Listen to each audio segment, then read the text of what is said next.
Ini sebenarnya ada beberapa tawaran itu masih belum saya approve. Ada istrinya Christian Sugiono itu, Mas. Oh, Titik Kamal. Ah, Titi Kamal. Kemudian ada siapa lagi? Buahnya itu marketing. Oh, justru artis-artis tuh pada ngantri, pengen kerja sama-sama Bull Grill. Gitu. Menurut saya selama grill-grillan itu, karena grill-grillan itu yang dicari adalah daging.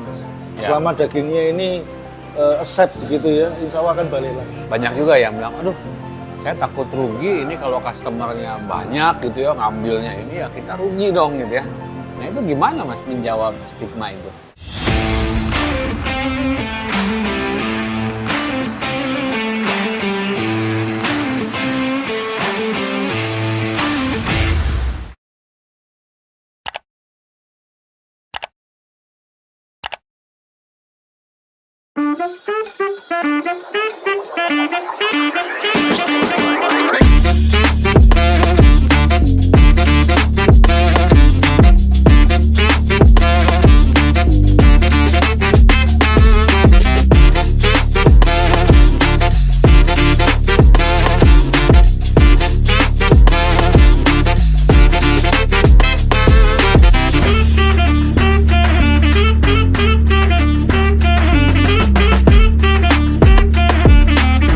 Hai, masih dari wilayah Surabaya. Ini di daerah Taman Bungkul. Nah, ini ada salah satu resto sahabat saya.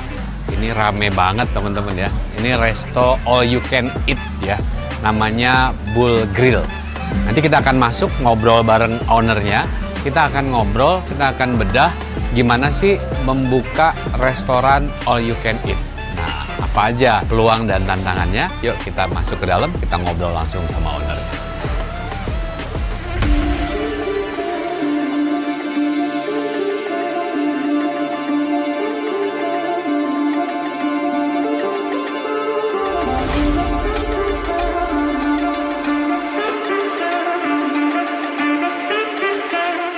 Nah, ini sudah bareng ownernya. Apa kabar Mas Hendy? Alhamdulillah.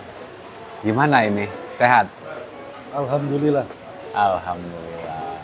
Dulunya kan Mas Hendy ini bebek ya? Bebek. Bebek Pak Jos Bebek ya, Pak Jos. terkenal ya? Bebek Pak Jos itu saat itu sudah tahun ke-11. 11 tahun? 11 tahun. 11 tahun. Kemudian saya sempat memutuskan pensiun dini begitu ya, sampai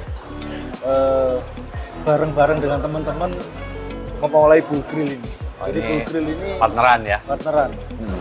Ada 3 orang sama saya, Mas. Hmm. Awalnya dimulainya saat rame-ramenya COVID. Pas COVID? Pas COVID. Tahun berapa? 2020 April. Cuman waktu itu memang mulainya nggak langsung bentuk resto begini. Jadi karena saat COVID itu orang pada disuruh pemerintah di dalam rumah semua, kami kirim daging-daging. Di saat lockdown, Betul. justru ngirim daging Kirim ke daging, rumah-rumah. berikut alatnya ya, dipinjemin alat ngegrillnya begitu. Jadi layanan apa? Home service. Home service. Home service. Kemudian nggak sampai setengah tahun karena memang partner saya ini masih muda-muda. Ini masih muda juga. Oh, alhamdulillah. Terobosannya adalah bikin resto, yang mana saya waktu itu agak bingung juga, ini orang disuruh di rumah kok kita malah bikin resto. Cuman memang dengan mungkin saya jatuh bangun di brand yang sebelumnya, itu jadi apa ya? Jadi skill tersendiri lah Ya, untuk lebih penetrasi berpengalaman. market. Untuk penetrasi market. Kira-kira gitu sih, Mas. Ya. Justru teman-teman ini mulainya itu di saat pandemi orang pada tiarap, ini malah bikin brand baru gitu ya.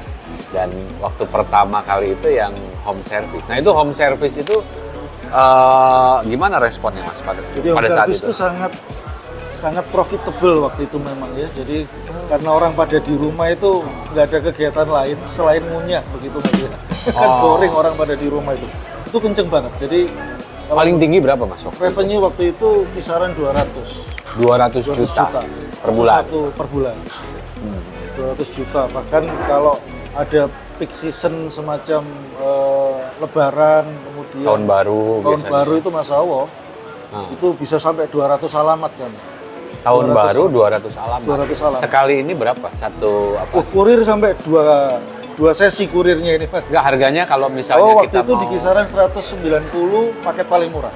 190.000 untuk 4 orang yang reguler. yang reguler. Kemudian paling mahalnya di kisaran 500, Mas. Itu untuk 8 orang. Paling mahal 500. Paling mahal 500. Cuman memang karena bisnis itu harus terus beradaptasi dengan perubahan. Sekarang pun kalau kondisi sekarang home service itu kurang. Tapi kami sudah punya strategi susulan begitu ya, yang sudah saya rintis juga 2 tahun lalu. Itu kami punya model catering gitu di wedding, Mas. Jadi, Jadi sekarang masuknya di masuk di situ. wedding Itu gitu duitnya ya. gede juga. Duitnya gede juga. Bahkan Jadi kayak apa di di stall-stallnya pernikahan stall-stallnya ya? gitu, Mas. Apa namanya ya kalau yang di nikahan itu? Party. Party ya. Kami bilangnya packagingnya party. Gitu. Ah. Jadi kami punya gerobak. Booth atau Booth ya, booth. booth ya. Booth di dalam acara nikahan. Iya. Dan itu sangat customized. Memang ada paket-paketnya, tapi ada beberapa klien kami atau customer kami ini yang memang dia request asal mau bayar ya diturutin, kira-kira begitu loh. Nah, saya lihat juga di nikahan itu barang Starbucks, Iya, Jadi, barang brand-brand besar ya. Kami pernah event terbesar itu 700 pack. Lumayan itu. Saya jualnya per packnya 55.000 waktu itu. Jadi dan itu nggak ditawar ya. Nggak ditawar. Jadi 700 nggak ditawar. Karena memang beliau customernya ini minta daging-dagingnya yang premium, Mas Rangga. Yang model prasmanan itu saya lihat di satu tempat itu bisa barang Starbucks, McDonald juga ada ya, McD ada ya. Jadi memang waktu itu yang punya hajat ini customer kami memang orang kaya begitu ya. Jadi dia ngundang itu ada Bami JM, kemudian Starbucks, terus Cinco Station itu brand-brand, kalau Cinco Station lokal itu brand-brand nomor wahid lah ya kalau di mall. Dan waktu itu memang khusus Bull Grill yang nggak ada di mall tapi diajak begitu. Jadi yang 3 ini sudah ada, namanya si klien kami itu harus bayar cas gitu, gara-gara masukin Bull Grill ke dalam mall gitu. Iya. Dan itu dibayar juga, ya duit kecil lah ya orang kaya. Berarti memang target segmen market Bull Grill ini juga bisa jadi menengah ke atas ya. Saya lihat di kalangan artis. Iya, artis itu kami awal itu mulai dari Dr. Raisa itu. Dr. Raisa. Dr. Raisa, waktu itu saya, jadi dia tadinya mau beli, Mas Rangga, mau beli, kemudian DM ke marketing kami lewat akun sosmednya itu, mereka ngajak barter. Terus saya itu mikirnya simpel sih, yang namanya artis itu mesti temenan sama artis. Pertama itu, kemudian yang ngeliatin juga artis gitu kan, Mas, selain follower dia. Akhirnya bismillah dari situ, dari Dr. Raisa saya dapat Ruben Onsu. Kemudian dapat lagi Fuji, yang mereka itu kalau kita ngomong publish rate-nya, untuk upload story 30 detik itu level 30 juta. Sekali upload. Dan itu Bull Grill dapat gratis. Dengan dalam tanda kutip ya, kami tidak dibayar ya, tidak membayar dan tidak dibayar. Ada saikoro, terus ada Wagyu, wagyu. biasa sosis. Ketan merah. Jadi sebenarnya ini protein udah ada banget, karbonya udah ada banget. Jadi kalau buat acara-acara, anak ini kan lagi acara ulang tahun anak aku. Semuanya kenyang, yang tua suka, yang muda, yang anak-anak juga suka. Jadi coba deh, Bull Grill. Bawa ke rumah. Oh, jadi sistemnya barter kalau sama begitu. artis ya. Itu kayak bola salju. Jadi marketing sekarang menurut saya kalau di era BB Pajus dulu, saya seneng masuk TV, Mas Rangga. Ya, kita dulu angkatan TV ya. Angkatan TV. Nah, kalau di era sekarang ini memang influencer. Influencer itu bisa dari entah itu TikTok maupun Instagram atau dari artis-artis. Cuman kita memang milih sih, Mas. Artis itu. Nah, milihnya gimana, Mas? Milihnya biasanya ngelihat isu-isunya, Mas. Isu-isu dikelilingi isu-isu negatif atau enggak ini. Itu pertama. Kemudian kedua. Jadi track record si influencernya. Betul. Kemudian seberapa banyak jumlah follower itu menentukan. Jadi memang approval-nya ada di saya. Mbak Anissa tadi marketing saya mesti nyodorin, Pak, ini ada tawaran begini-begini. Kemudian kami diskusi gitu ya, manajemen. Tapi mayoritas sih di-approve sih, Mas. Karena memang makin kesini udah terseleksi sendiri. itu tadi artis temenan sama artis itu ada kelompoknya gitu loh Mas Rangga. Oh, ada circle-nya. Ada circle-nya. Jadi kayak Ruben, kemudian ke Fuji, kemudian saya dapat keluarganya Atta Halilintar, Aurel waktu itu ya. Aurel. Kemudian nyebrang lagi ke Iris Bella kemarin. Jadi positioning influencernya juga sudah sesuai gitu loh Mas. Oh, berarti ini bisa memposisikan diri, membangun positioning ini sekarang Bull Grill ini catering langganan artis dong ya? Bisa jadi begitu. Bisa jadi begitu. Cara-caranya gitu tuh tadi teman-teman. Iris Bella yang berikutnya itu Mas saya sempat ngasih gratis 200 pack kalau nggak salah. Itu benar-benar free. Kemudian dia punya acara saya suruh bayar. Ya meskipun ini cengli lah ya. Dalam artian saya nggak ngambil untung tapi paling enggak karyawan saya dibayar, materialnya dibayar. Itu dibayar Mas. Dibayar. Dapat uang dari manajernya Iris Bella gitu. Terus yang paling terakhir, yang paling terdekat kemarin? Ini sebenarnya ada beberapa tawaran itu masih belum saya approve. Ada siapa istrinya Christian Sugiono itu Mas? Oh, Titi Kamal. Titi Kamal. Kemudian ada siapa lagi? Buahnya itu marketing. Oh, justru artis-artis tuh pada ngantri. Pengen kerja sama Bull Grill gitu ya. Dan biasanya Mas kalau di eventnya artis tuh habisnya paling awal. Jadi mereka itu kan bahasa saya semuanya disupport Mas ya. Jadi ada 15 vendor, 20 vendor itu Bull Grill nomor 1 itu. Habisnya. Oh, jadi yang disajikan Bull Grill itu paling duluan habis. Kan ada banyak booth gitu loh Mas Angga. Iya. Jadi ada sushi, ada macam-macam lah. Saya justru kesini ini paling senang karena di tempat ini yang lain tuh jarang ya ada sushi gini. Nah di Bull Grill ini ada sushi-sushinya nih teman-teman. Nah ini salah satu favorit saya juga nih kalau kesini sambil makan Mas Hendy. Iya.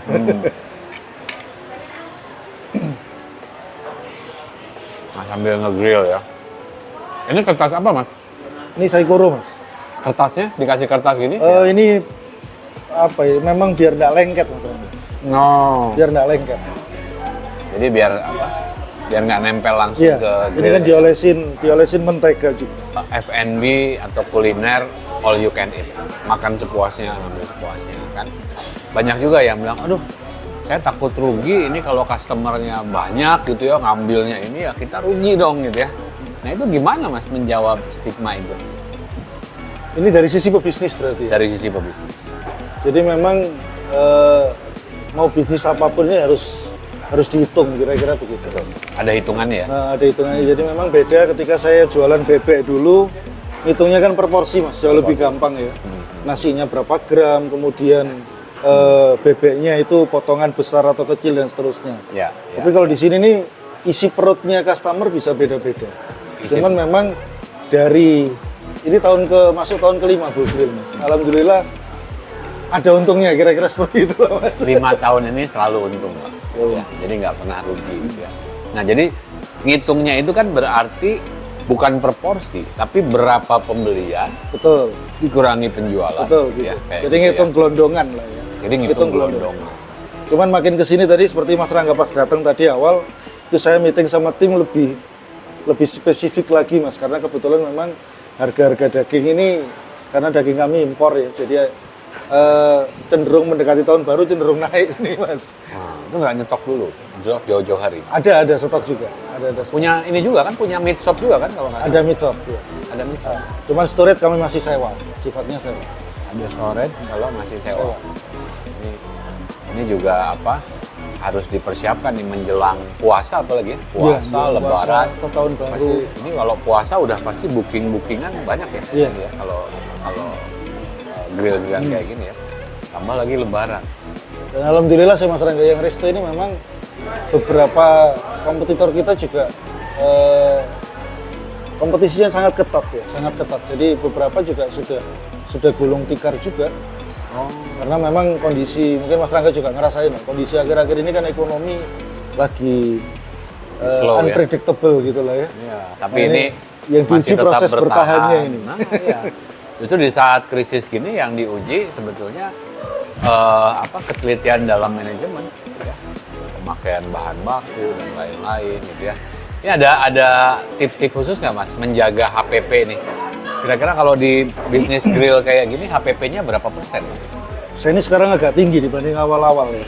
Jadi Oh, iya? karena memang Bull Grill ini menempatkan posisinya marketnya di level BBC begitulah ya kira-kira. Oh, BC ya? BC. Jadi Tapi kalau di ini Bungkul- langganan artis padahal ya.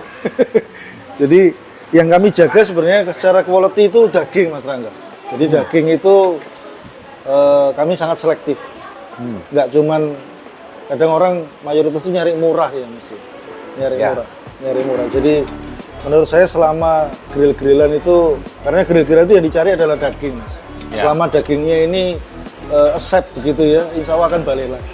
Mungkin Mas Hendy udah sampai level pemeriksaan-pemeriksaan dari dinas kesehatan Iya. atau apalagi ya CHSE sama apa? SLAS ya. Jadi Ah. 2 minggu 1 bulan terakhir ini memang kami mengirimkan tim secara bergantian begitu.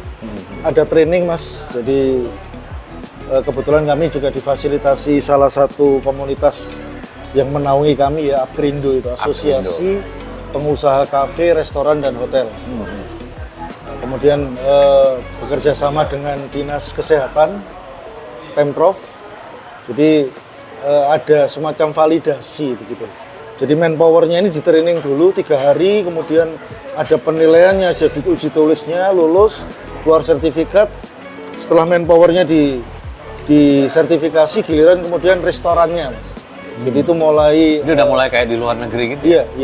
Karena memang menurut saya Mas Rangga di tengah kompetisi yang seperti ini, sertifikasi semacam ini kayak fitur lah kalau ngomong di HP. Betul. Jadi ini kompetisi itu bukan lagi nanti produk layanan, Iya, tapi betul. soal compliance Iya. ke depan. Fiturnya seperti apa? Mau pakai 4G, 5G, kameranya 4 atau 5 gitu lah ya. Iya. Terus kemudian memori atau kecepatan dapur pacunya, kira-kira gitu loh. Jadi daging tetap ini harus dijaga, cuman ya itu tadi fitur lainnya mungkin sekarang saya juga lagi ngejar sertifikasi halal ini. Jadi nanti tahapannya kalau setelah sertifikasi layak izin dan sanitasi itu tracknya nanti akan ke halal, sertifikasi halal. Karena khususnya di Bungkul ini Mas Rangga, saya tuh kedatangan beberapa kali itu customer yang orang dari luar memang. Jadi ya nggak bisa bahasa Indonesia begitu. Nggak Ada bisa orang- bahasa Indonesia? Jadi nggak tahu ya, mereka lagi wisatawan mungkin ya. Oh. Jadi datang ke sini tuh teman-teman ini pakai bahasa Tarsan di Google Translate begitu. Oh gitu. Dari Chinese, kemudian dari Jadi US, customer- Australia. Dan itu makan all you can eat. Wisatawan. Wisatawan. Kan Di kebetulan sini dekat sama taman. Ya. termasuk murah lagi ya. Di sini berapa Murah sekarang? mungkin. Sekarang 120. 120 ya. 120 Kemarin net. sempat 99.000 ya. 90. Kami berangkat awal dari 90.000 di 2020. Tantangannya apa saat ini Mas Hendy? Ini kan ngembangin produk all you can eat gini. Tantangannya yang harus hati-hati apa? Jadi nomor satu Banyak sih. banget produknya nih. Iya. Namanya.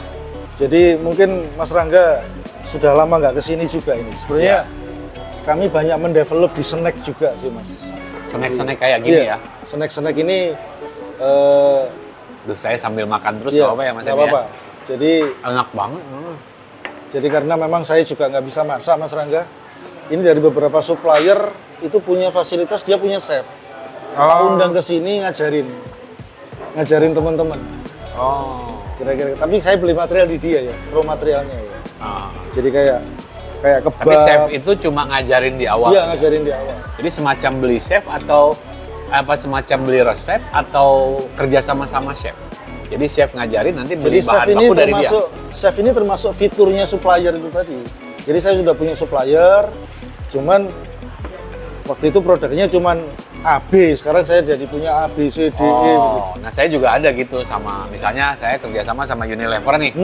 Itu kan punya chef. Unilever, nanti Unilever ngasih chefnya Betul. ke kita, dia ngajarin menu-menu Betul, baru, betul. tapi Iya. kita beli produk-produknya dari Unilever kayak gitu ya.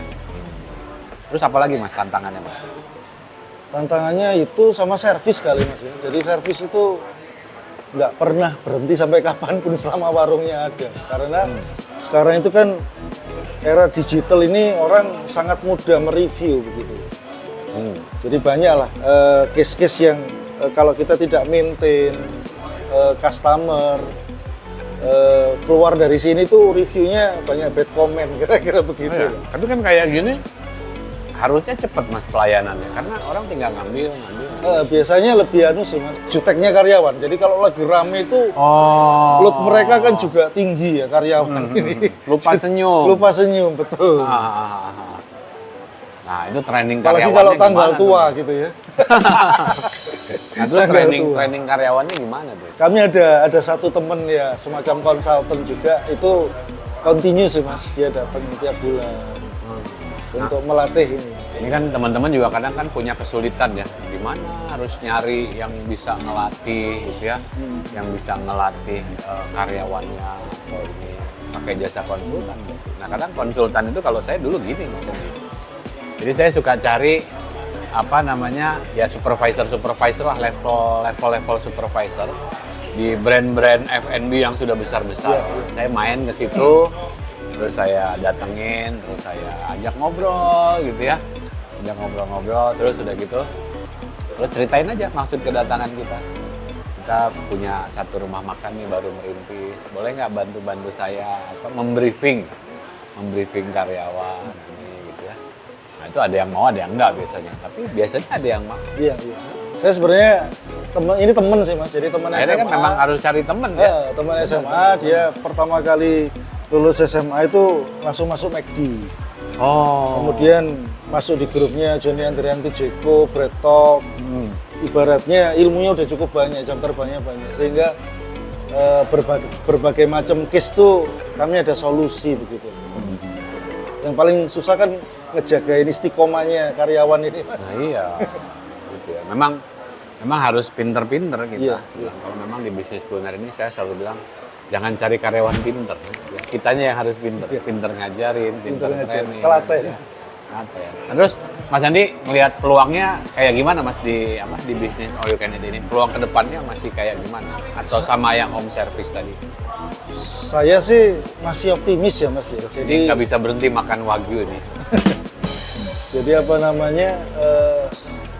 Menurut saya nomor satu makanan itu memang mesti ngangenin. Jadi selama daging, kalau di sini ada daging, saus ini saya jagain begitu ya. Insya Allah orang akan balik. Jadi meskipun lagi ada fluktuasi ekonomi yang nggak menentu begini, alhamdulillah saya masih dapat revenue yang lumayan lah di sini itu. Yang jadi bikin ngangenin, turun itu enggak banget gitu loh. Yang bikin ngangenin kata customer apa kalau ke sini? Jadi kalau customer tuh saya beberapa kali review itu saya nanya ini mas, survei begitu ya. Survei random itu daging ya mas. Dagingnya. Ya memang dagingnya. Daging, saus. Ini dagingnya luar biasa. Ini kualitasnya untuk kualitas harga super. 120 itu. Iya. Jadi dagingnya di sini itu, waduh, saya paling seneng kalau udah pecah di mulut ya. Kita ngegrill nggak perlu lama-lama, terus setengah mateng, terus di mulut pecah gitu ya. Tipikalnya begitu. Ada juga dagingnya yang ngelawan, alot maksudnya. Nah, iya mas, kalau pingin nyari yang murah untuk ngejar kos kita biar nggak tinggi itu banyak. Cuman itu tadi nggak cocok. Dan customer ini saya takut dolim nanti kalau orang udah biasa makan di sini dagingnya enak kemudian alot begitu misalkan ya. Takut dosa. Iya. Tapi sama vendor, sama supplier itu sudah paham Mas Rangga. Jadi karena supplier kami ini ya sudah 3 tahun up ya. Mereka tahu dia nggak mungkin nawarin daging yang. Jadi kalaupun murah ini mesti harus enak begitu loh. Dia udah tahu, saya pasti cerewet nanti. Entah itu di retur atau apa. Jadi dia nggak akan main-main di situ. Oke. Jadi ngangenin itu lebih ke kualitas produknya ya, kalau menurut Mas Hendy ya. Jadi orang makan di sini sama tempat lain beda. Itu yang bikin orang balik lagi. Di samping itu pelayanan pasti ya. Ini juga harus diupayakan tuh, supaya nggak jutek gitu ya. Nah, ini udah mulai rame banget gitu ya. Ini apa? Kadang waiting list juga ya kalau makan di sini ya. Harus nunggu. Ini baru Ramadan tahun lalu ini Mas. Tahun ini, Ramadan tahun ini perluasan ini. Oh perluasannya? Nah, perluasan. Lumayan ini, jadi nambah 40% lah kapasitasnya. Ini makin luas ya teman-teman. Kalau di Surabaya bisa mampir ke Taman Bungkul ya. Taman Bungkul. Taman Bungkul ya terkenal lah di Surabaya. Kemudian Sidoarjo ya. Sidoarjo itu di mana? Pagerwojo. Kalau Sidoarjo lebih gede ya? Lebih besar. Lebih besar lagi ya. Ini ciri khasnya di sini memang kualitas dagingnya. Kualitas dagingnya ini ada wagyu gitu ya. Terus di mulut tuh pecah di mulut ada beberapa macam. Dan ada juga snack-snacknya ya. Snack-snack dibanyakin kayak sushi dan lain-lain gitu ya. Nah terus Mas Hendy, kira-kira apa sih yang harus dihindari kalau kita bisnis kuliner kayak gini Mas Hendy? Saya itu dari dulu Mas Rangga nggak gampang ganti material gitu. Jadi tetap Mas Hendy itu pendekatannya iya, produk ya? Produk. Bahan baku ya? Lebih ke produk. Kemudian apa namanya? Jadi kayak ini ngomong cerita Mas, nori itu tahun ini gila-gilaan. Norinya Nori, ya, sushi ya. itu naiknya gila-gila. Iya. Sampai hampir 80% kenaikannya. Saya tetap pakai itu tuh.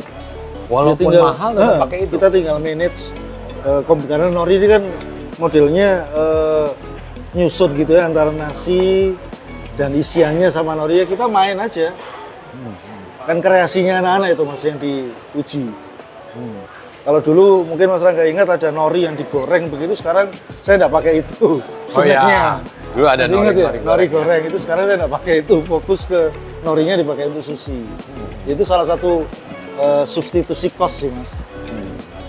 Karena cepet habis itu, nyemilnya enak. Di Mas Hendy ini memang fokusnya ke kualitas produk sama standarisasi rasanya harus terus dijaga supaya produknya terus ngangenin. Nah ini teman-teman, ini kebetulan Mas Hendy juga ada di komunitas Kuliner Mastery. Ini orangnya senang belajar ya. Saya kenal dari tahun berapa ya? Saya kenal Mas Hendy dari tahun berapa ya? 2011. 2011. Mentor. Nah, ini seneng belajar, Nyantri. cari nyantri ya. Terus sampai nginep di rumah saya dulu. Jadi rumah saya itu kayak pesantrennya Mas Hendy gitu ya. Tapi di sini juga Mas Hendy banyak mengajari teman-teman UKM di Surabaya. Nah, menurut Mas Hendy, seberapa penting sih komunitas Mas Hendy untuk kita nih pengusaha kuliner? Penting Mas, jadi orang berwirausaha itu pertama harus ada mentornya. Pertama harus ada mentor, kedua harus punya komunitas. Jadi karena komunitas itu sarana untuk sharing ya. Ya. Atau sesi curhat lah. Curhat ya. Sesi curhat. Jadi penting banget ya, tinggal yang paling menyesuaikan yang mana gitu. Yang pasti komunitas itu harus bisa untuk mendevelop kita, meleverage diri ya. Jadi bukan cuman kesana kemari nggak jelas begitu kan ada. Iya. Bikin raker, bikinnya tapi goalnya nggak jelas ini terutama untuk bisnis kita sendiri. Iya. Jadi harus bisa meleverage diri kita. Mentor penting itu Mas, harus ada mentor. Terus planningnya apa Mas ke depan? Planning ini masih tetap pingin nambah cabang ini Mas, yang resto. Saya tuh Tapi termasuk yang nggak ngoyo kayaknya buka cabang ya. iya. Belajar dari pengalaman ini ya, belajar dari pengalaman. Jadi buka cabangnya tuh sekarang lebih santai ya, nggak gerasa. Karena memang masih banyak PR sih Mas Rangga, terutama Tapi udah keren gini apalagi PR-nya ini? Hah? Udah keren gini apalagi PR-nya ini? terutama di SDM sih Mas. Jadi SDM. tantangan SDM sekarang itu Gen Z ini memang Ini Gen Z ini gimana Mas? memang harus dibimbing gitu, nggak bisa. Kalau dengan tadi cerita tentang judul ya beda sama zaman kita. Zaman sekarang itu segala macam ada ya. Zaman sekarang Mudah banget terdistraksi ya. Nah, terus Jadi- gimana Mas menghadapi Gen Z ini Mas? Saya ini kalau yang hal-hal religius di sini sebulan sekali ada kajian Mas. Sudah jalan 3 tahunan. Jadi pendekatannya spiritual. Jadi ngajakin ke sholat gitu ya. Meskipun ya belum semuanya gitu ya, tapi itu harus terus ada dakwahnya lah kira-kira. Terus Ya. baru jalan 2 bulan itu saya ngundang guru ngaji Mas Ran. Ngaji baca Quran. Jadi semula itu di screening gitu mereka masuk level mana begitu. Alhamdulillah itu apa Mas ya? Kalau saya sih nyari sanggup mati soalnya. Biar berkah gitu. nyari bekal kehidupan berikutnya. Dan stressing saya juga nggak kayak dulu Mas Rangga. Jadi kalau di Pacus dulu ngelihat cash flow gitu, wah pusing gitu ya. Terus penyakitnya orang nggak punya uang gitu kan, sakit kepala, sakit kepala, diare, gitu. Sama asam lambung. asam lambung. GERD biasanya. Ya. Sekarang sudah enggak ini. Penyakit orang nggak punya duit itu GERD. Sering apa? Sekarang sering lebih, mungkin karena sudah tua juga, jadi tenang aja, jalan. Ya, sekarang lebih tenang. Kemudian yang pasti experience pengalaman. Insya Allah. Nah, Selain itu- saldo ya, selain sambil lihat saldo. saldo. Selain saldo. Nah itu teman-teman tadi diskusi kita dengan Mas Hendy ya.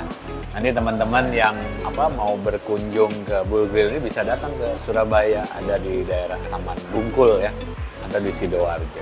Senang sekali Mas Hendy, senang banget bisa sharing-sharing diskusi ya. Betul. Saya kalau ke Surabaya tuh ya seperti punya keluarga lah. Ini salah satunya Mas Hendy ya, banyak temen di Surabaya gitu ya. Oke teman-teman, semoga apa yang disampaikan hari ini bermanfaat ya. Dan semoga nanti kita bisa ketemu lagi di konten-konten berikutnya. Jangan lupa like, subscribe, dan share konten ini seandainya konten ini bermanfaat. Dan kalau ada materi-materi baru atau kira-kira resto apa yang memang perlu kita ajak berdiskusi atau berbincang-bincang, nanti silakan teman-teman ketik di kolom chat ya. Nanti saya akan coba datangin resto atau pemiliknya. Oke teman-teman, sekali lagi semoga bermanfaat. Sampai jumpa di konten-konten berikutnya bersama Kuliner Mastery, kuliner Indonesia mendunia. Oke, makan lagi ya.